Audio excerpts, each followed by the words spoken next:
Ukrayna prezidenti Vladimir Zelenski Avropa Siyasi Birliyinin mayın 4-də keçiriləcək sammiti ilə əlaqədar Ermənistana səfər edəcək. Telegraf xəbər verir ki, bunu erməni politoloq Benyamin Matavesyan deyib. Ekspert bildirib ki, Ermənistan baş naziri Nikol Paşinyan Ukrayna liderindən fərqli olaraq Rusiya prezidenti Vladimir Putinin Ermənistana səfərini bloklayıb. Matavesyan bunu Ermənistanın Paşinyanın dövründə Beynəlxalq Cinayətlər Məhkəməsinə üzv olması ilə izah edib.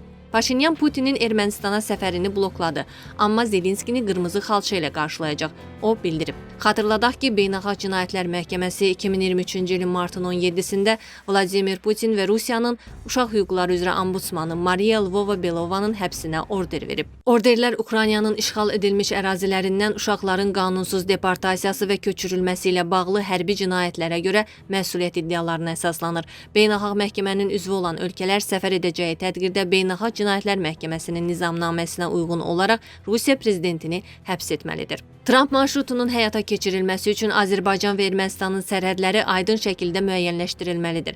Telegraf xəbər verir ki, bunu Ermənistan baş naziri Nikol Paşinyan deyib. Baş nazir qeyd edib ki, layihə çərçivəsində dəmir yolu xətti çəkilməlidir. Buna görə də dəqiq sərhəd olmalıdır ki, Ermənistan və Azərbaycanın məsuliyyət zonalarının harada olduğu aydın olsun, Paşinyan əlavə edib.